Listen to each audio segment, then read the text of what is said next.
Good morning, guys. The sun is out. The lighting is perfect. Like, literally, all I had to do was tilt my blinds, press record, and I was ready to go. All right, so we're going to do a quick So the first thing we're going to talk about is picking the right formula of foundation. The one thing I noticed every time I met with someone or with a group was some people had no clue what their skin type was. So it's very simple to figure out your skin type. I live in the South. It's a very humid climate. I'm oily. So 9 times out of 10, when you see me around midday, my face is going to be shiny. Now, there are some people who are what we call combination. That means the outer perimeter of their face is dry and the center can sometimes get oily. Like they may be dry and have flaky patches around here, but their nose, forehead, chin, it's sometimes shiny or oily, or you could physically touch it and there's oil on your fingers. This is your T-zone area. If you're oily in the T-zone and dry on the outer edges of your face, your combination. Or if you're just oily on your nose and everywhere else is dry, your combination. If your skin never looks oily, it always looks, about the same throughout the day, you're normal, which is great because people with normal skin are the ones that always tell me, I don't know what my skin type is. Because it never changes. If you're dry, you will know that as well because in the winter, especially, your skin will feel tight. It will feel like it's stretched across your face. You may have to put moisturizer on several times during the day. And you definitely can't get out of the shower and just leave the house. You got to put some type of moisture on your face to replace and balance it out. Now, if you're dry or normal, you can wear what they call luminous foundations. These are the ones that are going to make you look dewy, like you just misted your face with some water or something. They're going to make you look really glowy and healthy. If your more combinations are oily, then you can use a matte foundation. And that's going to keep you looking kind of not dry, but more balanced out throughout the day. You may still, if you're like me, have oil that breaks through and you may need to touch up in the T-zone area. And you may have to blot with a tissue or with blotting papers throughout the day. And that's, it's annoying to me, but that's what you have to deal with if you have combo to oily skin. So now, we're going to talk about how to match your shade, which is another problem that people had all the time. For some foundation brands, when you have yellow and reddish pink undertones, they classify you as a neutral. I am not a neutral, okay? I am more warm than I am pinky cool, but I could kind of go either way. In the wintertime, that's another thing. Your skin will be lighter, even if you're deeper bronze, ebony complected. In the summertime, everybody gets darker because even if we avoid the sun, you're going to get some sun either driving home or driving to work. My left side is always darker than my right. Some people's faces are darker in the outer edges and lighter in the center. And that's just something that they deal with year round because when your skin is pigmented, you will have variations in your skin tone. It's just unavoidable. So the one way to match your foundation is to stripe it. And for years and years, we were taught you stripe on your jawline. Well, if this is the darkest part of your face and the center of your face is lighter, that's not going to match when you put it all over, or it may not look quite right. So for the last 3 months or so, I have been using my décolleté or my chest area. And I learned that from Jackie Ina here on YouTube. Love her videos. So let's talk about undertones and foundations. I was mentioning before that you're either going to be a warm, which is yellow to deep orange undertone, or a cool, which is pinkish to slightly red undertone. The issue that I have, because I'm more warm than I am cool, but I'm still like somewhere in the middle of the spectrum, I can pick a foundation that I think is going to match me, but when I put it on, I get like a gray cast. And that's because the center of my face is slightly pinkish and the edges of my face is slightly yellow to orange, like warm. If you put a pink tone foundation on a warm tone skin, it's going to look gray. And that was the issue I was having with this matte poreless. It seemed to match me perfectly. At first, I was wearing 322 Warm Honey in the winter, and then in the summer I would switch to 330 Toffee. But as it got warmer and the sun was out more and my complexion started to darken up a little bit, neither one of those worked for me anymore. And then I was mixing them for a little while because sometimes you will have to mix foundations to get your perfect color. When Maybelline came out with this matte, what is it? Dream Velvet Matte Foundation, I was like, finally. But let me show you. Okay, so the first shade I bought was number 90, Honey Beige. And the thing that I like about this foundation that you don't always see in a drugstore foundation, it came sealed. So there was a little aluminum thing over the tip. So when I was in the store, I picked this one because I thought it would be the best shade for me. And when I got home and put it on, it did not match. So I went back and I got, hang on, let me grab a tissue. I went back to the store and I got 92 Caramel. And I was like, okay, that's going to be perfect. Because the thing also about these, the color is on the outside of the tube. So you kind of get a little bit of an idea of what the shade is going to look like. Okay, that's 92 Caramel. Can you see how dark that is? So then I was like, really? They don't have a lot of shades in this foundation. So I was like, well, if I mix the two, that should be dead on. It didn't work out like that. So I kind of gave up on the drugstore foundations. But I do want to give some honorable mentions. If you want to, if you're new to makeup and you don't want to spend a lot of money on what we call high-end foundations, drugstore is a good option. The Fit Me Matte and Poreless is great because it comes in a lot of shades. They've recently expanded the shades, and it also comes in a regular, a dry formula that's luminous. So you can either get the matte and poreless, or you can get the luminous. This pump I got online. I'll link the website where I ordered this pump down below. They sell pumps for a lot of different foundations, from drugstore to high-end, that don't come with pumps. And then I bought this pump on Amazon.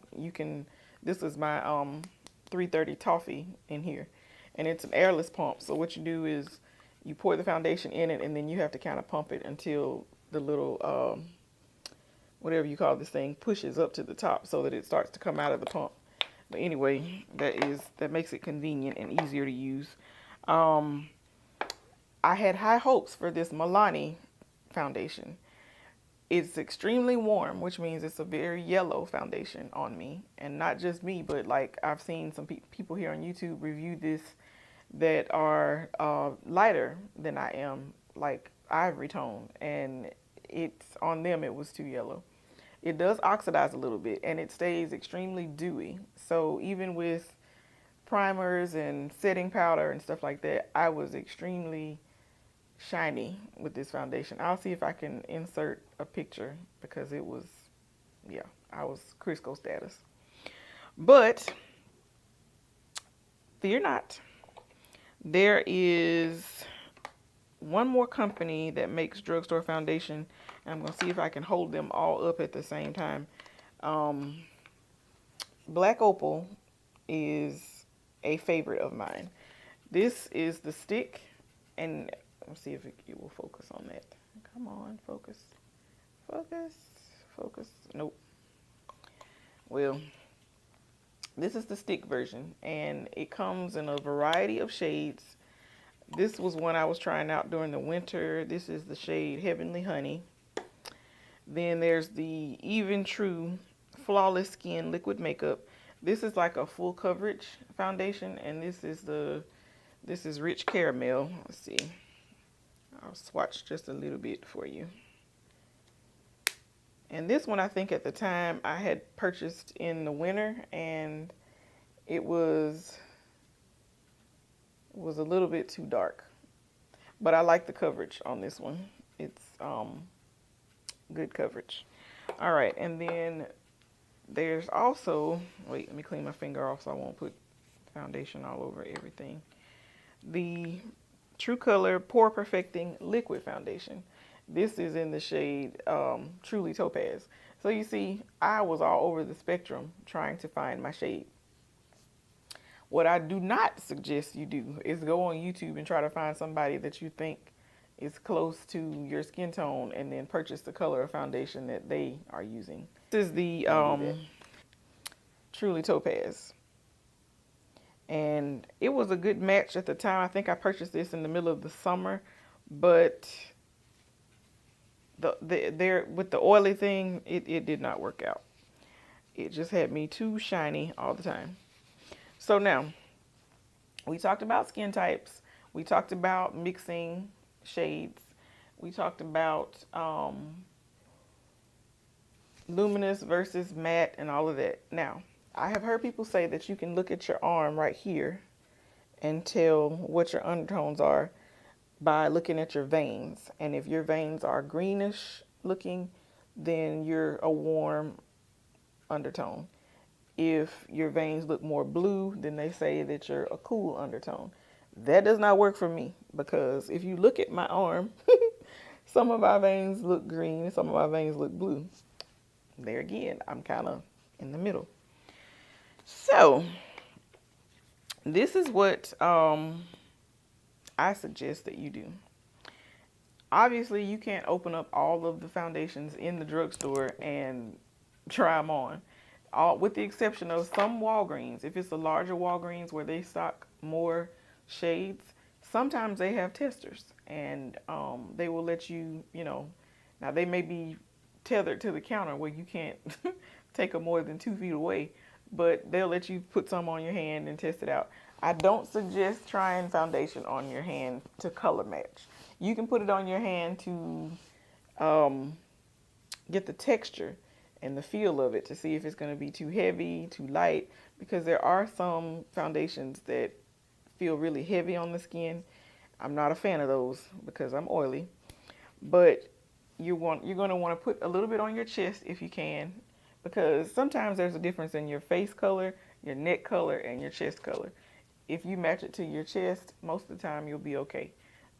Some women have hyperpigmentation where their necks are a lot darker than their face and their chest. Some people correct that. Some people are like, I'm just going to worry about my face and my neck. My face and my chest, and let it go. Do whatever is comfortable for you. We just talked about some of my favorite drugstore foundations today, but I am wearing today a high-end foundation, and this is the Makeup Forever Matte Velvet. Now, let's talk about going to Sephora and stores like that. Sephora has what they call a color matching system, where they will take a machine, like a handheld device, and put it on 3 different places on your face. Like I was saying, your face is different colors, so I think that's why they do the 3 different spots. I don't work for Sephora. I've never asked them why they do that, but that's my guess. Then they put it into a machine that's going to give you a color or a shade in several different foundations, and you choose the foundation that you want, and they go pull the color and let you sample it, or they put a little bit on you. I went into the store, and let me say this, I live in a small town. We don't have a freestanding Sephora here. They're all inside of JCPenney. So when I went to the Sephora near me, I was returning a foundation that I had purchased in a larger city about an hour away. They didn't do the color match machine on me. We just kind of did the stripe test, and I don't know what I was smoking when I let that lady give me a shade that even in my darkest in the summer would still have been slightly too dark for my face. So I took it back to the Sephora here, and they were asking me all sorts of questions. They wanted to color match me again. I'm a little bit hesitant about that sort of thing because I know how my undertones are, and I know how the lighting is inside of the stores. And then when I walk outside, it may not look like my shade at all. Well, and then my skin is sensitive. I've tried some other foundations, and they just did not work. So I wanted a matte coverage and finish, but I didn't really want to, like, they didn't carry the brand that I wanted in that store. Well, they talked me into trying this one, which I had never tried. Years ago, I had used Makeup Forever for a little while. I tried Cover FX. Anyway, they matched me to a shade number 60 in the store. It seemed to be the right color, and we only did like this part of my face, which is the darkest part. And I already had foundation on. We just they cleaned off one spot, put some on. When I got home and tried the sample the next day, it had that grayish cast to it. So this is what I did. And this is another thing you can do when you're trying to match a foundation.